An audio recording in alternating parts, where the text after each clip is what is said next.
Welcome to this special edition of Futuris, where we're reporting on the missions the European Union's launching to find solution to the main challenges of our time. 5 missions shape the incoming framework of the Horizon Europe programme set to start in 2021. These are carbon neutral and smart cities, soil health and food, protection of oceans and inland waters, adaptation to climate change, and the mission we're covering today, the fight against cancer.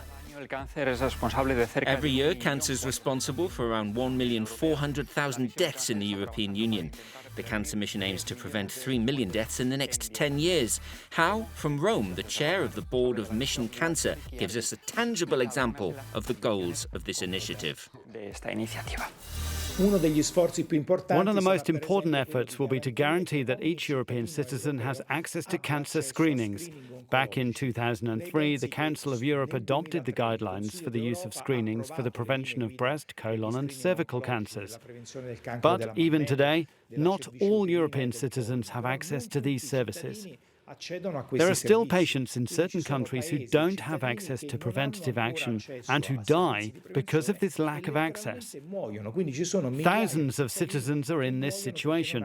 We want to make sure that each EU citizen has a right to access these services so their conditions are diagnosed on time.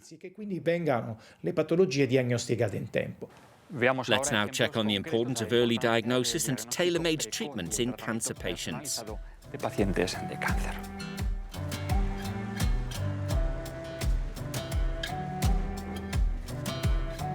The Jules Bordet Institute in the Belgian capital Brussels currently has 160 beds for cancer patients. The number is set to increase to 250 beds. Delphine was diagnosed with breast cancer during a routine screening when she was 45. After the biopsy and an apparently successful mastectomy, doctors were unsure how to proceed. I had the chance to undergo a genome test that helped to work out the real risks of the cancer coming back. The risk was 27%, so there was no doubt that I needed chemotherapy.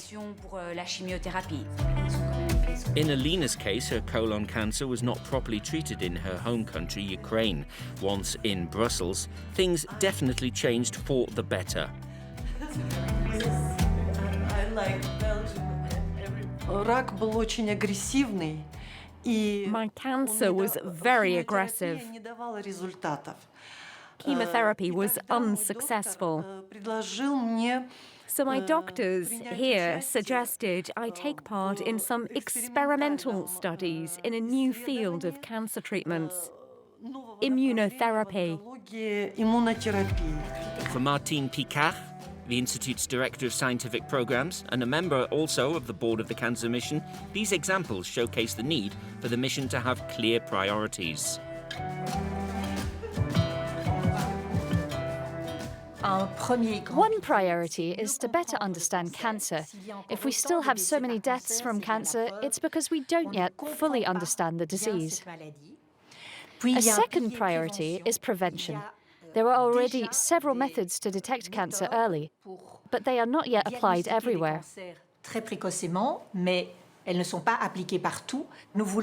We want to reinforce the prevention methods that have proved to be effective. And we want to find new diagnosis methods for types of cancers that are still lacking them. We also want to improve the treatments and to overcome the existing inequalities in the access to these treatments in Europe. And finally, we think it is urgent to improve the quality of life of patients who are being treated and also after their treatment.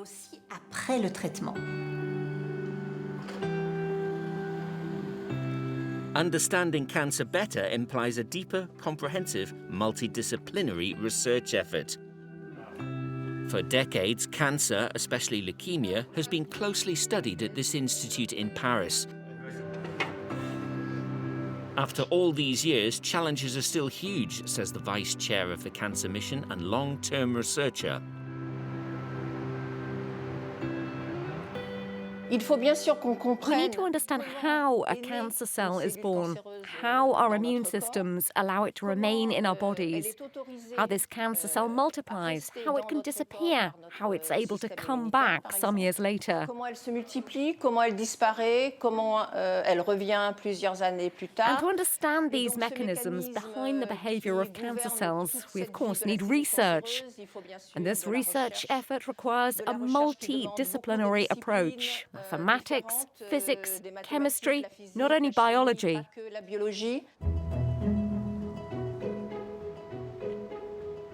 For this coffee shop owner in Estonia, life changed forever at 53 when she was diagnosed with breast cancer, just like her mother had been 10 years previously.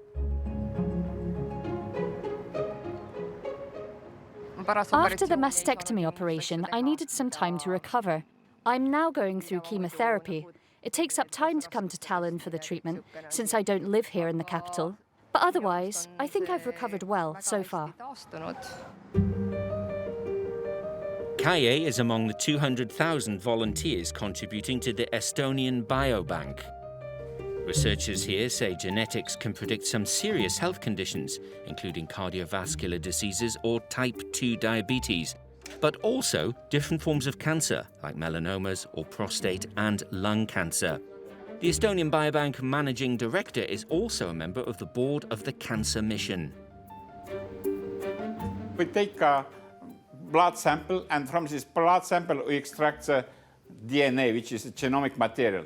And then we analyze about 800,000 variant positions in this genome. We are using this information to predict disease risks in individual level. So we have all different these variants are different in us, and these different variants are responsible for different diseases. So for breast cancer, we have one set of variants, and for cardiovascular disease, we have different one. Back in Tallinn, hospital counsellor Marike was diagnosed with breast cancer when she was just 40 years old. Now, 53, she feels lucky to have survived. If I were to give advice to patients newly diagnosed with a cancer similar to mine, I tell them to rely on their families and listen to their doctors. You need to be careful about your lifestyle, try to stay as positive as possible, and always closely follow the medical advice.